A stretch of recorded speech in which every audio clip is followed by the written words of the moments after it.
Olá! Começamos hoje o estudo do magnetismo e depois vamos entender como as duas ciências, a eletricidade e o magnetismo, se fundem numa só, o eletromagnetismo. Hoje vamos falar do agente principal do magnetismo, vamos falar do campo magnético. Esse tema é extremamente importante no cotidiano das pessoas e nem sempre nós nos damos conta disso. Por quê? Ondas eletromagnéticas, como o nome indica, essas que nós utilizamos para efeito de comunicação, telefonia, por exemplo, telefonia celular e assim por diante, as ondas eletromagnéticas são compostas por campos elétricos e campos magnéticos, mas são muitos os dispositivos dos quais nós lançamos mão hoje na tecnologia para que possamos ter uma vida mais confortável, uma qualidade de vida melhor. Muito bem, poderíamos dizer que essa ciência, a ciência do magnetismo, surgiu numa região da Grécia, conhecida como Magnésia, e esse é o nome até hoje dessa região. Lá se percebeu que um determinado mineral, que durante muito tempo acabou ficando conhecido como magnésia, esse mineral, tenho aqui uma foto dele, tem a capacidade de atrair pequenos pedacinhos de ferro. É um fenômeno que foi descoberto cerca de 600 anos antes de Cristo. Ora, não é por acaso que falamos de magnetismo. Claro que esse é o nome que deriva dessa região, da Magnésia, onde esse fenômeno foi descoberto. Era uma curiosidade, ninguém fazia muito uso prático disso, não. Eis que, lá pelo ano de 1100 depois de Cristo, ou seja, 1,5 milênio depois, se encontrou aqui um uso prático do magnetismo da Terra, a bússola, porque se percebeu que uma agulha imantada é capaz de sofrer uma força, a força magnética, por conta do magnetismo da Terra. Ora, uma obra importantíssima foi publicada no ano de 1600 pelo médico da Inglaterra, de nome William Gilbert, 6 volumes, e tinha esse nome, De Magnete, ou seja, sobre o magneto, já que ele foi escrito em latim. Latim era a linguagem das pessoas cultas naquela época. O fato é que o agente central do magnetismo é o campo magnético. Indicamos com a letra B. O campo magnético, em geral, depende da posição do espaço e depende do tempo. Na magnetostática, nós suprimimos a dependência com o tempo. Depois nós vamos discutir este aspecto. Agora, além do campo magnético, nós também introduzimos na ciência do magnetismo e do eletromagnetismo também um campo vetorial conhecido como potencial vetor, de forma que nós fazemos uso a rigor, de 2 campos, o campo B e o campo A, que é o potencial vetor.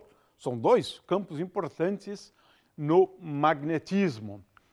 Ora, o fato é que vamos depois analisar sob que circunstâncias nós produzimos um campo magnético. Isso fica para depois. O fato é que pode acontecer de uma determinada região do espaço estar preenchida ou estar dotada de um campo magnético. E como é que nós sabemos disso? Por uma via indireta. Se eu tenho uma carga elétrica dotada de velocidade, quando ela penetra nessa região do espaço, dotada de um campo magnético, ela experimenta a ação de uma força. Essa força é dada pelo produto da carga elétrica pela velocidade vetor B. Ou seja, F, a força magnética, é igual a Q vezes V vetor B. É assim que nós nos damos conta da existência do campo magnético, como no caso do campo elétrico, nós não vemos, nós não ouvimos, nós não cheiramos o campo elétrico nem o campo magnético. Ele fica fora do alcance dos órgãos dos sentidos, mas por meio de medidas indiretas podemos sim determinar se numa determinada região temos um campo magnético. Ora, um campo magnético, como a gente tem nessa figura aqui, ele, em geral, tende a fazer com que a trajetória de uma partícula, por exemplo, se ela começou com uma trajetória retilínea, ela vai ter uma trajetória circular, se o campo magnético, por exemplo, for uniforme. O fato é que o campo magnético, ele deflete as partículas, ou seja, altera, encurva a trajetória das partículas, dotadas, claro, de carga elétrica. A gente usa muito, né, a mão direita, né, para indicar a direção da força e o sentido da força, né? Trazemos, se a carga for positiva, nós trazemos V para próximo de B, encostamos V com esses dedos com B, V e B formam um plano, portanto, a direção da força é perpendicular ao plano e é indicada por este sentido se a carga elétrica for positiva. Se for negativa, é o oposto. O fato é que o campo magnético pode ser medido, ele pode ser detectado, não pelos nossos sentidos. E temos aqui exemplos importantes, né? O de um ímã, como mostramos no início, né? E também o campo magnético da Terra, foi uma descoberta importante, que existe, sim, na superfície terrestre, um campo magnético. E nós temos aqui, inclusive, como determinar as linhas de campo, do campo magnético. Vamos ver essa experiência para a gente entender como isso acontece. Uma característica da força magnética é que ela não realiza trabalho. De fato, se eu determinar o trabalho infinitesimal, que estou chamando de detal, realizado pela força, quando o deslocamento se dá na direção do movimento da partícula, então detal é igual a F escalar dr. Portanto, eu tenho aqui uma expressão para detal, e agora não é difícil perceber, né, que detal dt, que é a grandeza mais importante, é igual a zero. Então, como a partícula tem a sua velocidade, de tal forma que a velocidade é paralela ao vetor dr, né, isto faz com que o produto escalar de V vetor B escalar dr seja igual a zero. A força magnética, portanto, não realiza trabalho. E agora vamos começar falando de fenômenos, né?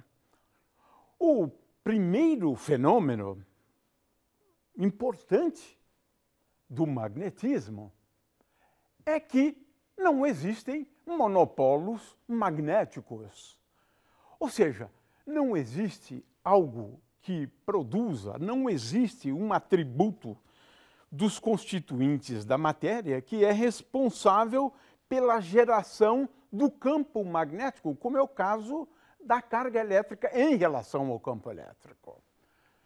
É claro que tem havido sempre propostas, resultados experimentais que querem eventualmente contestar, mas até o dia de hoje nós podemos assegurar de que não existem monopolos magnéticos. Consequentemente, indicamos que a densidade de monopolos magnéticos é igual a zero.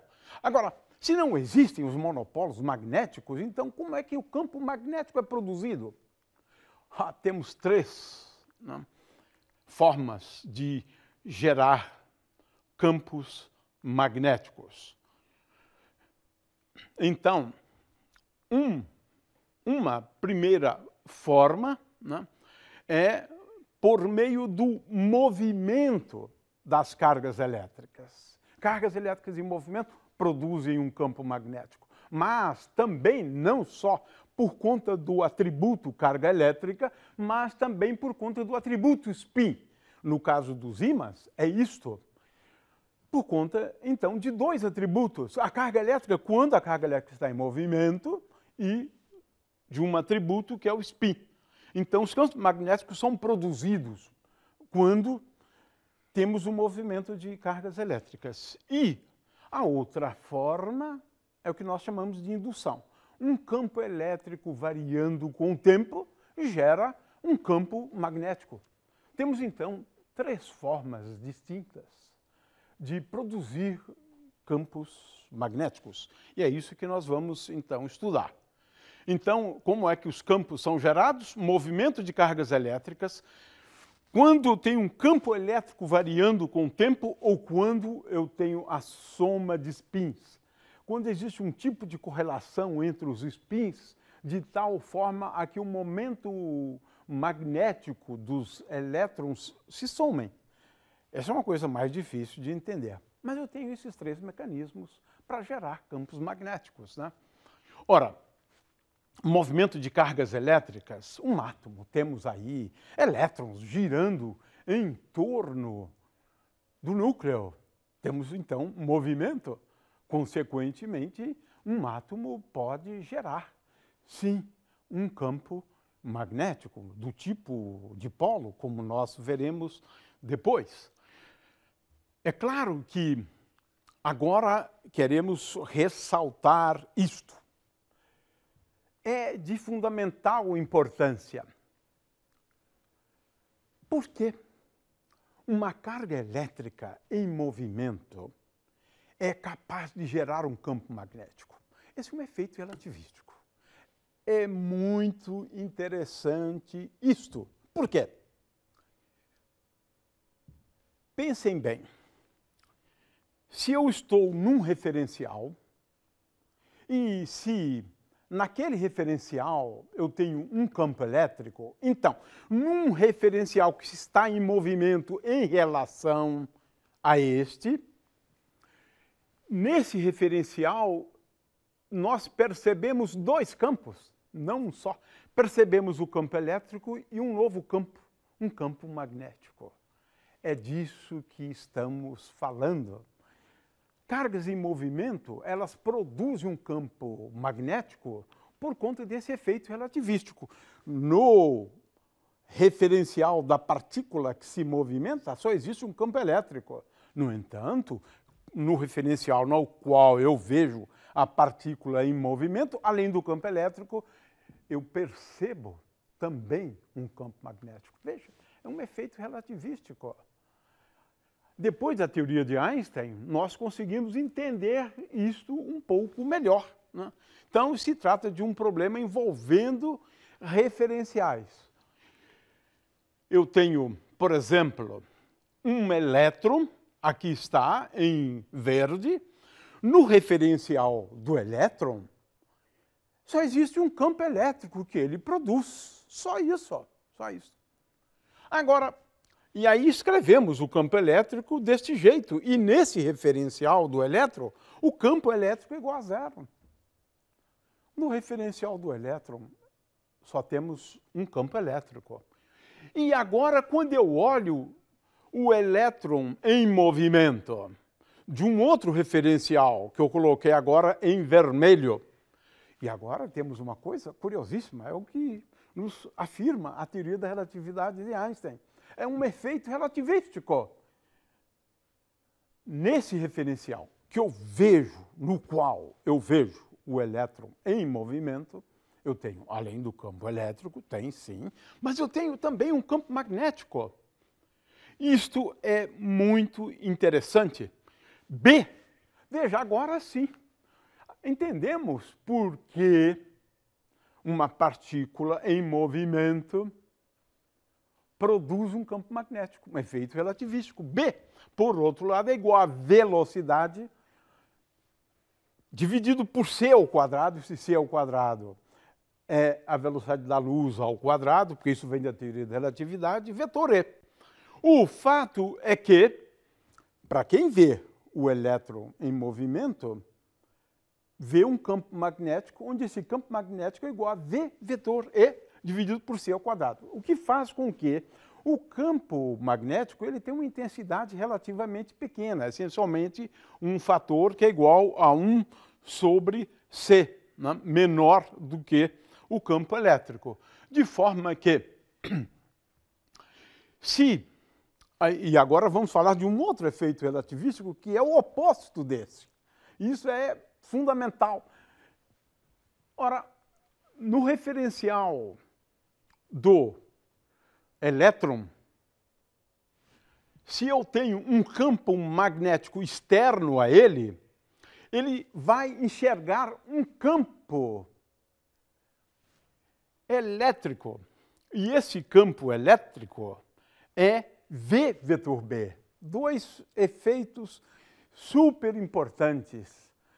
É o oposto daquele. Num referencial eu tenho um campo magnético, no referencial do elétron eu tenho um campo elétrico, onde esse campo elétrico é igual a V vetor B. Ora, com isso explicamos, utilizando a teoria da relatividade, nós explicamos o que chamamos de força de Lorentz, ou força magnética.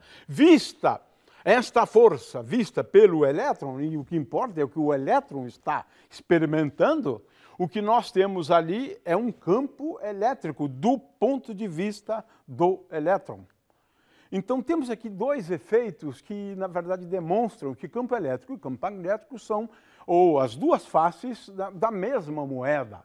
Se eu tenho num referencial um campo elétrico, no outro posso ter um campo magnético. Se eu tenho um campo magnético, no outro posso perceber um campo elétrico, que é o que acontece com um elétron quando ele se desloca. Ora, nós vamos estudar, especialmente quando nós analisarmos o magnetismo da matéria, né, o que acontece quando nós temos elétrons girando em órbitas circulares, simulando uma corrente elétrica. Veremos que o resultado disso é que o elétron girando em torno do núcleo, ele vai produzir um campo magnético típico de um campo de um dipolo magnético. Ora, vamos depois analisar o que é momento de dipolo magnético. Essa é uma questão muito importante do ponto de vista estritamente teórico. Ora, cargas elétricas em movimento, por outro lado, geram uma corrente, uma densidade de corrente, indicada pelo vetor J. Ora, o fluxo de J, nós vamos ver depois, me dá, através de uma superfície aberta, me dá a corrente, o quanto passa de carga elétrica através de uma seção transversal de um condutor, né? Ora, então, em primeiro lugar, nós temos agora uma forma de, utilizando tanto a densidade de corrente quanto a densidade de carga elétrica, escrever a conservação da carga elétrica desta maneira. dρ dt mais divergente de J igual a zero. A gente vai depois discutir isso de uma forma um pouco melhor, mas de qualquer maneira, esta equação, ela me diz que a quantidade de carga que está dentro de uma superfície mais a quantidade de carga que sai, que é igual ao fluxo do vetor J, é igual a constante. Portanto, é a conservação da carga elétrica. A gente deve utilizar aqui o teorema de Gauss para demonstrar isso, né? Mas, de qualquer maneira, o momento de dipolo magnético, quando nós temos uma corrente I e estas cargas giram de tal forma a que a trajetória seja uma trajetória circular, né? Ela chamando de A a área do círculo, então o momento de dipolo magnético, é uma grandeza vetorial, ela é dada pelo produto da corrente elétrica vezes a área, e aí um versor normal a essa superfície, usando sempre a regra da mão direita, onde eu indico o I pelo dedo grande e a normal por esses dedos aqui. O outro mecanismo é quando a gente tem a soma de spins, né? Essa é uma outra forma de gerar um campo magnético. Isso acontece com os materiais ferromagnéticos. O ímã é apenas um dos exemplos que nós temos à nossa disposição, né, para ilustrar esse fenômeno. É um fenômeno mediante o qual, sabendo-se que cada elétron é, na verdade, um pequeno ímã, nós temos como somar os campos magnéticos produzidos por esses pequenos ímãs. É uma teoria bastante complexa e relativamente difícil, mas essa é, a rigor, uma outra forma de obtermos um campo magnético. A terceira, que é baseada na ideia de que um campo elétrico dá origem a um campo magnético, se o campo elétrico variar com o tempo, esse será o assunto nosso da indução magnética.